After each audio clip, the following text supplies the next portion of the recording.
wonderful introduction and more in-depth introduction actually into the multi-layer concept that was presented by Alex Gurevich. I'm going to address the multi-layer approach that we have taken at Jefferson Lab and within a collaboration with other universities around, such as the College William and Mary, Old Dominion University, to actually increase the performance of SRF accelerated structures beyond bulk niobium based on that concept.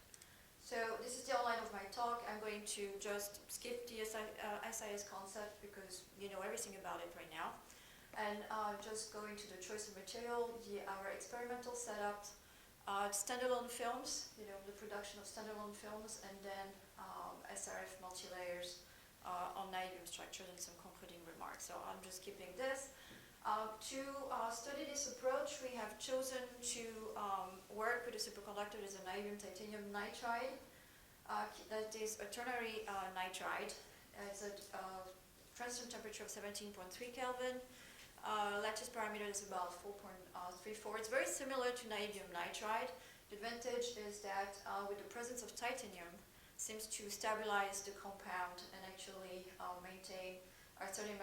maintain a good stability thermodynamically, even at room temperature compared to the binary compound niobium nitride. So it has a more metallic nature. It has better surface properties. This is a compound that's a kind of a weird animal since it's a solid solution of niobium nitride and titanium nitride. And even though it's a compound that is extensively used in industry for hard coating, for terahertz mixers that actually worked in multi-layers, alternation, you know, SIS layers, its structure is not being very well studied. The only phase diagram that actually exists about, it's a 1250 C, and it's this one right here. So it's a material that has some advantages, and it's actually relatively easy to deposit with PVD techniques. For a dielectric, we have chosen aluminum nitride. This is a compound that can be grown with two structures: the hexagonal structure and the B1, the NaCl or cubic structure.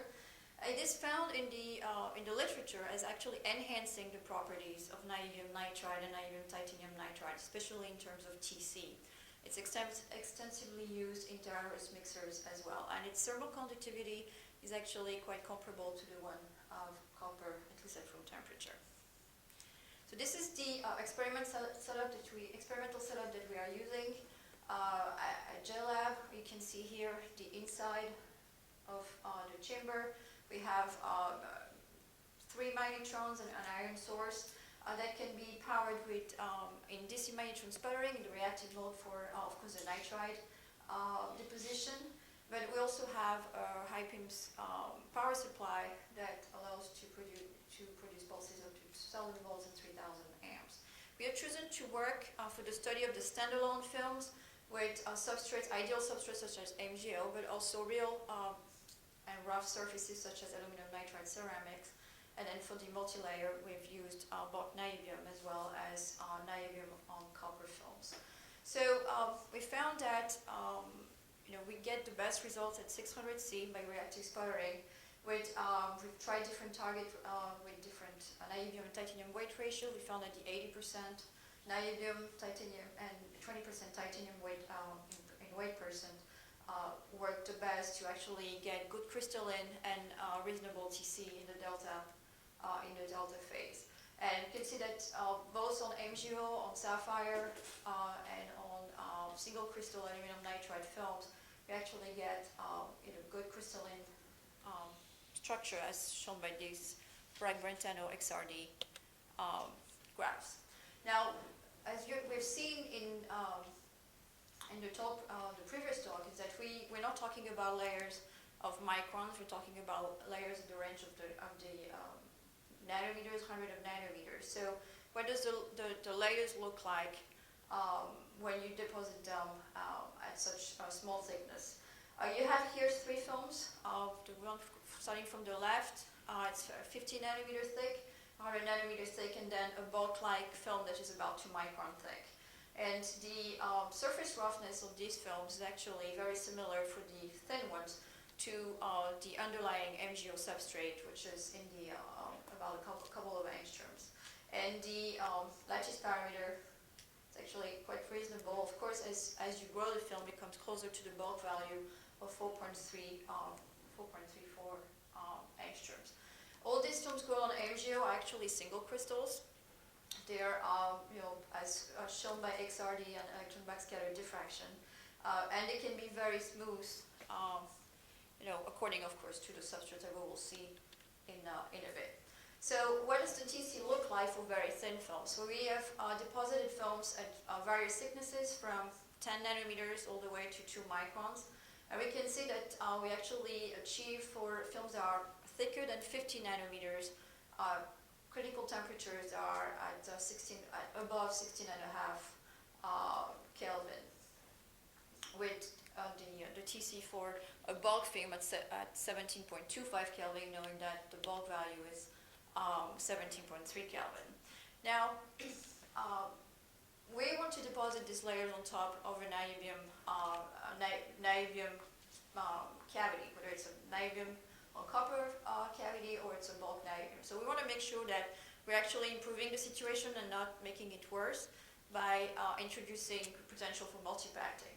So Sarah at CERN done some secondary electron yield measurements for us, and you will hear much more about this measurement this afternoon in the last talk.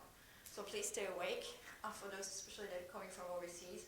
And we'll see that for these films, these were thin films, about 100 nanometer thick films, and it showed that as received, which is the top curves, they had a maximum SUI that was about 2.2, which is comparable to the best electropolished niobium surfaces. And after sputtering away the first 3 nanometers, this yield went down to 1.15. So if you want to compare this to the real situation for a cavity, you can imagine that the situation will be in between. You will have, as you cool the cavity, you will have some gas that is absorbed on the surface, residual gas is absorbed on the surface, but that can also be dissolved away by the RF. Now, we've talked about, a lot about enhancements. We had some HC1 measurements performed with squid magnetometry in the laboratory of Professor Lukachev at the College of William and Mary, and I'm sure that in the following talk you will hear some about this. We found that we had, for the good TC, like films at 50 and 100 nanometers, we saw a slight enhancement on HC1, but nothing drastic as we would have expected or hoped for. But it's still there, and we can see that this is for the films that had a TC that was above 16 Kelvin. So the composition and the phase, of course, of the layer is very important. As you may know, we are working with energetic condensation to improve niobium films, and we're also trying to see if this would be of a benefit for such compound films like niobium titanium nitride. So we have started to do, we started a study of depositing niobium titanium nitride by reactive HiPIMS. The first try gave us a TC of 16.6 Kelvin, which is reasonable, but still not the best, and this is still for a quarter of micron film. So what does the surface resistance of a niobium titanium nitride as a standalone thick film looks like? On the left-hand side, you do have the electron backscatter diffraction color map that's by on the inverse pole figure that shows that that film at 2 micron thick was a single crystal. And on the right-hand side, you have the surface resistance behavior as a function of the temperature that was measured in a sapphire-loaded TO11 cavity that we have at the lab that works at 7.5 gigahertz. And you can see that because the normal resistivity is much higher for niobium titanium nitride, is much higher than bulk niobium. As expected, we do have a much higher surface resistance for the bulk film deposited on MgO compared to niobium. So keep this image in mind for the rest. Now, what about the dielectric films? I mean, we need to be able to we want to make sure that the films that have to be quite thin, 10, 20 nanometers, that they have the right composition, the right structure, and actually achieve the role they're supposed to have in the SIS structure. So we're able to produce good quality aluminum nitride. The aluminum nitride becomes transparent, sign of its dielectric character for a ratio of nitrogen to argon for the sputtering gas, about 33%. And you can see here a film, a 20 nanometer film deposited on an MgO substrate, and you achieve the cubic structure, a single crystal at 600 C. At 450 C, you actually only get polycrystalline films that we will see later on.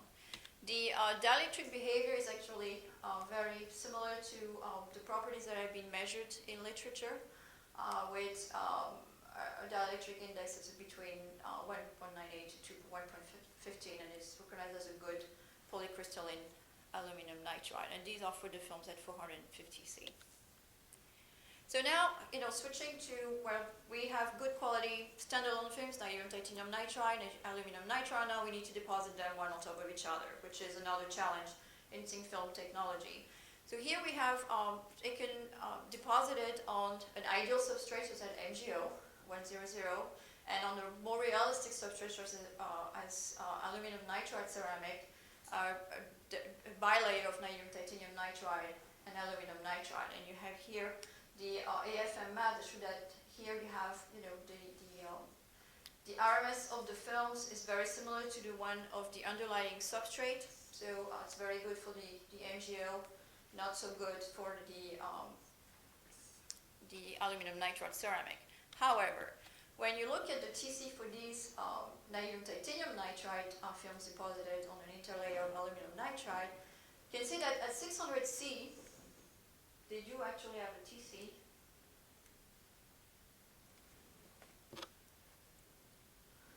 At 600 C, they have a TC that's quite reasonable, that's above this in the delta phase. However, when you lower the temperature to 450 C, now you have the layers that are deposited.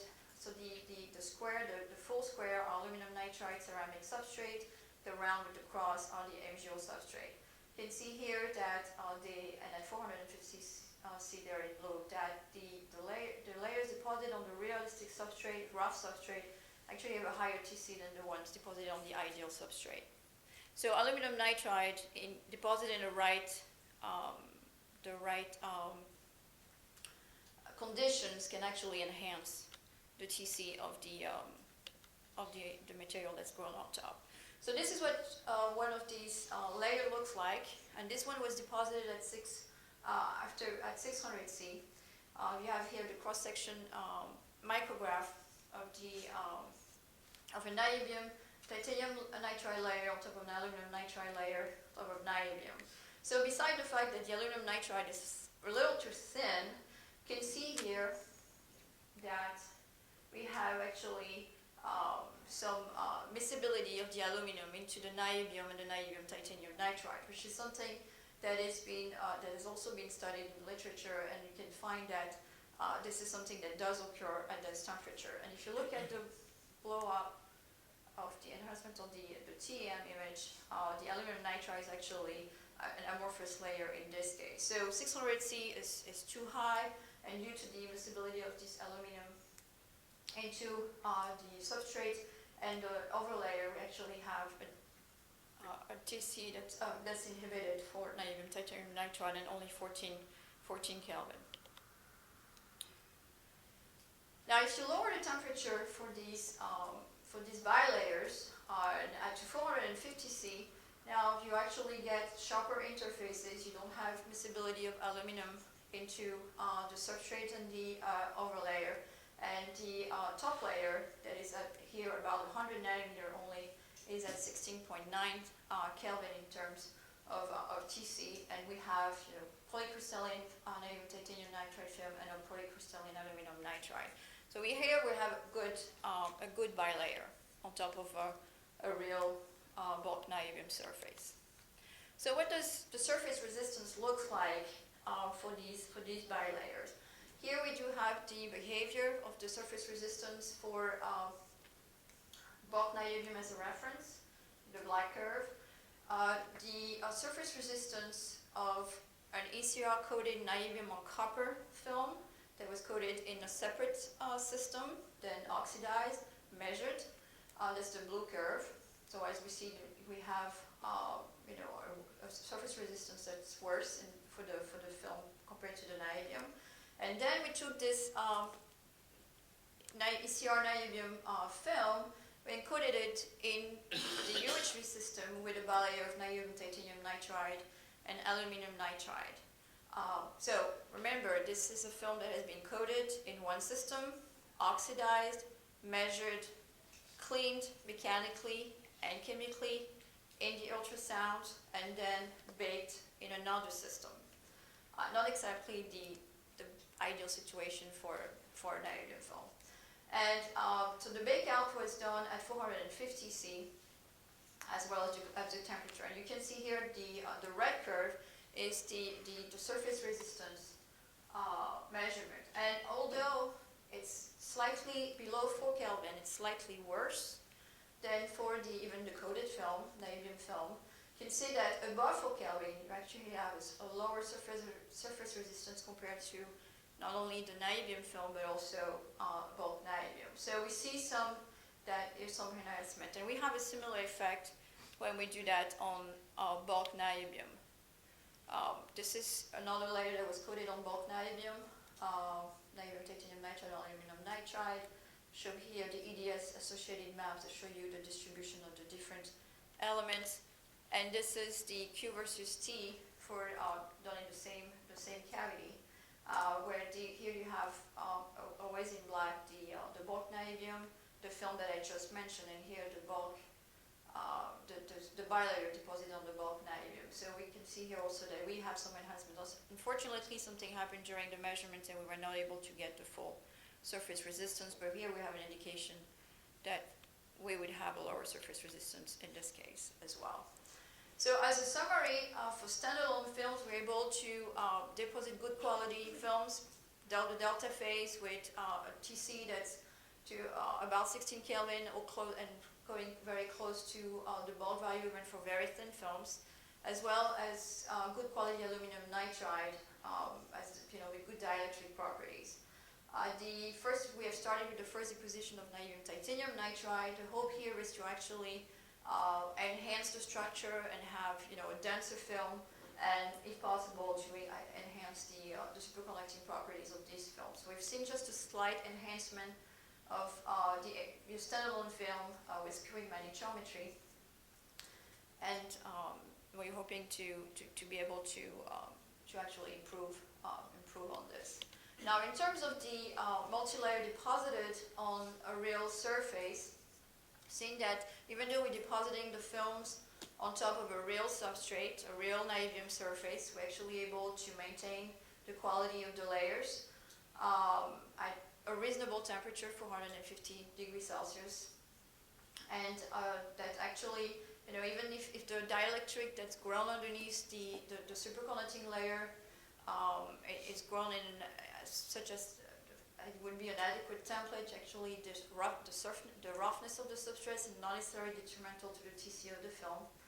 And the conclusion of the measurement of those three films in terms of RF on surface resistance is that the growth conditions for the multilayer needs to be a compromise between the optimum conditions for standalone films and actually minimizing the interaction of each type of layer when they are in the form of a SIS multilayer structure.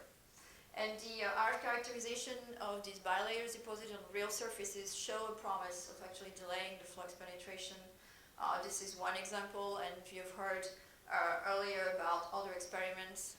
The experiment at CA-Saclay with Claire Antoine, as well as in the group of Professor Lukachev, William and Mary. We've seen also some other sign of promise in other groups. So there's definitely something there that's worth to be dug and studied. Now we use niobium titanium nitride as not necessarily the optimum. We typically talk about niobium 3tin or NbTiN, especially niobium 3tin. Niobium 3tin is a more complex, more tricky compound to actually deposit in terms of multilayer. And these are the perspectives that we have for our study. We are moving to a central stage for the deposition in our system. Before, the sample holder was at the edge with the magnetrons in the center. It's not really ideal to do multiple in situ deposition. So that's what we're going to do. And we're also moving on with a concept for coating actual elliptical cavities with multi-layered niobium titanium nitride or aluminum nitride or something else. Hopefully with HiPIMS to enhance their properties. And I will thank you for your attention.